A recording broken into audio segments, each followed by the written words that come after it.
Hello everyone, welcome to our channel DR academy. So friends, आज का update है एक नए वैकेंसी को लेकर के, जो कि पोस्ट है एक्साइज कांस्टेबल का, जिसको हम लोग आबकारी सिपाही भी कहते हैं। ये वैकेंसी खास करके उत्तर प्रदेश वालों के लिए है। तो वीडियो को पूरा देखिएगा। इस वीडियो में हम लोग पूरा डिटेल समझेंगे इस वैकेंसी के अपडेट को, खास करके इसका टर्म्स कंडीशन क्या है, इसका सिलेक्शन प्रोसेस क्या है, क्या एलिजिबिलिटी और क्या क्राइटेरिया है, सारा चीज़ देखेंगे, सारा चीज़ समझेंगे इस वीडियो में। तो चलिए वीडियो को स्टार्ट करते हैं। देखिए, सबसे पहले इसकी ऑफिशियल वेबसाइट को, जहाँ ये वैकेंसी अपडेट हुआ है, यूपी ट्रिपल एस सी का जो ऑफिशियल वेबसाइट है, यानी Uttar Pradesh subordinate service selection commission, इसको हम लोग कहते हैं अधीनस्थ सेवा चयन आयोग, इसी के द्वारा ये एग्जाम कंडक्ट कराया जाता है। देखिए, जो इसका ऑफिशियल वेबसाइट है, देखिए, एक्साइज कांस्टेबल आबकारी सिपाही रिक्रूटमेंट 2026, यानी कि 2026 में ये जो वैकेंसी आया है, बहुत सालों बाद आया है। 2019 के आसपास आया था, लगभग 6 साल के बाद फिर ये वैकेंसी आया है, जिसमें कि जो पोस्ट है लगभग 722, टोटल सीट जो है 722, 722 सीट के लिए ये पोस्ट आया है एक्साइज कांस्टेबल का। तो इसका जो लास्ट डेट होने वाला है वो है 24 जून 2026। ऑलरेडी 4 जून से स्टार्ट हो चुका है और इसका लास्ट डेट है 24 जून। तो फ्रेंड्स, देखिए, अब हम लोग बात करेंगे इसके एलिजिबिलिटी के बारे में। ठीक है, इसका जो क्राइटेरिया है, तो इसमें देखिए, इंटरमीडिएट एग्जामिनेशन जो अगर पास है या उससे रिलेटेड या उसके इक्विवेलेंट अगर कोई एग्जाम पास है, आप इंटरमीडिएट चाहिए, प्लस उसके साथ क्या चाहिए कि आप पीईटी एग्जाम क्वालिफाइड हो। पीईटी जो है, the eligible PET qualified candidates can be fill online application format UP triple S C. तो यूपी ट्रिपल एस सी के द्वारा हर 3 साल में एक एग्जाम लिया लिया जाता है, वो भी ऑब्जेक्टिव एग्जाम होता है, जिसको हम लोग कहते हैं पीईटी, यानी कि पेट का एग्जाम, जिसका मतलब होता है प्रीलिमिनरी एलिजिबिलिटी टेस्ट, यानी कि पेट का एग्जाम। ये देखिए, एग्जाम देने के बाद जो कैंडिडेट पास होता है तो वो 3 साल तक ही वैलिड रहता है। हर फिर 3 साल के बाद फिर से पेट का एग्जाम देना पड़ता है। तो ये सिस्टम एक्चुअली उत्तर प्रदेश के अंदर है, ये यूपी ट्रिपल एस सी के द्वारा, कि वहाँ पर जो भी जैसे लेखपाल वगैरह का जो पोस्ट आता है, या फिर ग्रुप सी ग्रुप डी वगैरह का जो इसके अंदर पोस्ट आता है, उसके लिए ये मस्ट है कि आप 10th 12th अगर पास हैं तो पेट का भी एग्ज़ाम आपको देना पड़ेगा, और उसके बाद तब फिर कोई वैकेंसी अगर आया लेखपाल वगैरह ये सब चीज़ का, तब आप उस एग्ज़ाम को फिल कर सकते हैं। उसके बाद देखिए, जो एक्साइज कांस्टेबल का है उसमें भी यही प्रोसीजर है कि पेट का एग्ज़ाम अगर आप पास हैं, और इसके अलावा अगर आपका इंटरमीडिएट पास है, तो आप इस एग्ज़ाम को दे सकते हैं, इस फॉर्म को फिल कर सकते हैं, जो कि पोस्ट है एक्साइज कांस्टेबल का, जिसमें टोटल सीट है 722, 722 सीट है, जो कि जनरल के लिए है 246, SC ST के लिए है 128, ST के लिए 12 सीट है, OBC के लिए 165 सीट है, यानी टोटल मिला करके जो है 722 सीट है एक्साइज कांस्टेबल का। अब देखिए, इसका थोड़ा सा हम लोग एग्जाम पैटर्न को देखेंगे कि एग्जाम पैटर्न क्या है। देखिए, उससे पहले हम लोग देखते हैं थोड़ा सा फिजिकल पार्ट। एक बात समझ लीजिए कि पुलिस का कोई भी एग्जाम हो, चाहे वो बिहार पुलिस का हो या उत्तर प्रदेश का हो या स्टेट का किसी भी हो, पुलिस का एग्जाम हो, तो वहाँ पर सबसे पहले आपको क्या फिट होना पड़ता है कि आपको फिजिकली पहले फिट है। फिजिकली आपका पहले फिट है, तभी आप पूरा आगे सिलेबस या जो भी टर्म कंडीशन है उसको फुलफिल करेंगे। ठीक है, तो फिजिकल एग्जाम सब मस्ट हो जाता है पुलिस डिफेंस वाले सेक्टर में। इसमें देखिए, जो फिजिकल है यूपी ट्रिपल एस सी में आबकारी सिपाही के लिए, हाइट आपका मेल पर्सन के लिए 167.6 सेंटीमीटर चाहिए, फीमेल के लिए 152 सेंटीमीटर है, चेस्ट है 80 से 85 सेंटीमीटर मेल के लिए, और वेट जो है, मेल के लिए वेट मैटर नहीं करता, लेकिन फीमेल के लिए जो कैंडिडेट है, फीमेल कैंडिडेट, उसके लिए मिनिमम जो है 45 kg होना चाहिए।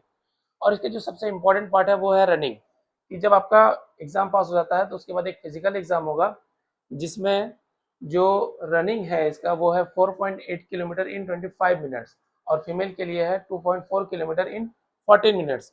देखिए, इसका रनिंग वाला पार्ट जो है वो ईजी है, यानी कि इसका फिजिकल एग्जाम है, अगर आप इस तरह से फिट हैं तो वही फॉर्म भर सकते हैं। तो उसके बाद आपको ये बहुत ज़्यादा टफ नहीं है, 4.8 किलोमीटर जो है वो 25 मिनट में दौड़ना, ये बहुत ज़्यादा टफ नहीं है। टफ होता है रनिंग का, जो खास करके जिसमें 6 मिनट या 5.5 मिनट के अंदर जो दौड़ा जाता है 1.6 किलोमीटर, वो बहुत ज़्यादा टफ होता है। ये आपका 1 महीना काफ़ी है इसको प्रिपेयर करने के लिए। जब आप इसका एग्ज़ाम आप निकाल लेते हैं तो फिर फिजिकल आपका आराम से हो जाएगा। 25 मिनट के अंदर आपको दौड़ना है 4.8 किलोमीटर, लगभग 5 किलोमीटर है, 200 मीटर कम है। तो ये थोड़ा सा ईजी पार्ट है इसके फिजिकल एग्ज़ाम में। उसके बाद देखिए, इसका जो एग्ज़ाम पैटर्न है, इसमें रिटन एग्जामिनेशन होगा।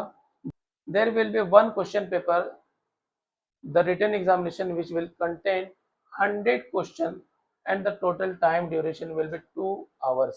2 घंटे का एग्ज़ाम होगा, जिसमें टोटल क्वेश्चन रहेगा 100, और वो 100 क्वेश्चन भी आपका 100 मार्क्स का रहेगा। और सबसे इम्पोर्टेंट चीज़, इसमें नेगेटिव भी है, which will be 25%, therefore 1/4 of the marks prescribed for that question। यानी कि जो 1/4 का जो इसमें रेशियो है नेगेटिव का, कि एक क्वेश्चन अगर आप गलत करते हैं तो 0.25 आपका मार्क्स कटेगा। इट मीन्स कि आप 4 क्वेश्चन अगर गलत करते हैं तो 1 नंबर आपका कट जाएगा। ये इसका इसमें नेगेटिव पार्ट है। और देखिए, इसका जो सिलेबस है वो पूरा जीएस पर बेस्ड है। जैसे हिस्ट्री में Indian and Indian national movement से सबसे ज़्यादा क्वेश्चन रहता है, 5 क्वेश्चन उससे है, 5 मार्क्स का। ज्योग्राफी ऑफ इंडिया वर्ल्ड से 5 क्वेश्चन है। इकोनॉमिक्स एंड सोशल डेवलपमेंट, वो भी इंडिया पर बेस्ड, यानी इंडियन इकोनॉमी पर बेस्ड है, 10 क्वेश्चन उससे रहता है। इंडियन पॉलिटी से भी 10 क्वेश्चन रहता है। फिर है जनरल साइंस एंड टेक्नोलॉजी से 5 क्वेश्चन है। एनवायरमेंटल इकोलॉजी और डिजास्टर मैनेजमेंट से भी 5 क्वेश्चन है। उसके बाद है करंट इवेंट तो हर एक कॉम्पिटेटिव एग्जामिनेशन में रहता है, उसमें 5 क्वेश्चन है। डेटा इंटरप्रिटेशन यानी कि एनालॉजी वाला जो कोर्स है वो 10 मार्क्स है। उसके अलावा है important legal provision and policies related to excise Uttar Pradesh, यानी जो एक्साइज डिपार्टमेंट है उत्तर प्रदेश का, उससे रिलेटेड भी 10 क्वेश्चन रहेगा। और फिर general knowledge of concept of computer and information technology, इससे भी आईटी सेक्टर से भी आपका क्वेश्चन रहता है 15 क्वेश्चन, यानी कि सबसे ज़्यादा वेटेज है जनरल नॉलेज कंप्यूटर का। कंप्यूटर का जो कॉन्सेप्ट है उसमें आपका लगभग 15 क्वेश्चन है टेक्नोलॉजी से बेस्ड, यानी आईटी सेक्टर से इंफॉर्मेशन टेक्नोलॉजी से 15 क्वेश्चन है। इस तरह से मिला करके टोटल 100 क्वेश्चन है, जिसका टाइम है 120 मिनट्स, यानी 2 घंटे का एग्जाम है। और सबसे इंपॉर्टेंट चीज़ है कि इसमें नेगेटिव भी है 1/4, यानी कि आप अगर 4 क्वेश्चन गलत करते हैं तो 1 मार्क्स कट जाता है, 20 क्वेश्चन गलत होता है तो आपको 5 मार्क्स कट जाता है। ठीक है, तो फ्रेंड्स बहुत ज़्यादा ये टफ एग्ज़ाम नहीं है। अगर आप पेट क्वालिफाइड हैं और इंटरमीडिएट अगर आप पास हैं तो इस एग्ज़ाम को ज़रूर भरना चाहिए। इसका फिजिकल पार्ट भी हम लोग देखा है कि 4.8 किलोमीटर है 25 मिनट में, जो कि बहुत ज़्यादा टफ नहीं है, ईजी है। 1 महीना में आराम से ये चीज़ फिजिकल का भी प्रिपरेशन हो सकता है। तो फ्रेंड्स ये था आज का अपडेट। ये एक नए वैकेंसी आया था एक्साइज कांस्टेबल का, जिसमें पोस्ट है 722 यानी 722 पोस्ट के लिए, और इसका लास्ट डेट है आपका 24 जून। तो फ्रेंड्स अगर आप इसके लिए एलिजिबल है तो इस फॉर्म को भरिए, बहुत ज़्यादा टफ नहीं है इस एग्ज़ाम। ठीक है, और इसका सबसे इंपॉर्टेंट बात है कि इसका जो फिजिकल है वो बहुत ईजी है। 4.8 किलोमीटर आपको दौड़ना है 25 मिनट के अंदर, जो कि बहुत ज़्यादा टफ नहीं, बहुत ईजी है। आप लगभग जो है 1 महीना प्रैक्टिस करेंगे तो आराम से आपकी ये रनिंग बन जाएगा। तो फ्रेंड्स बने रहिए मेरे साथ इसी तरह से अपडेट के लिए। मिलते हैं जल्दी नेक्स्ट वीडियो में, तब तक के लिए धन्यवाद।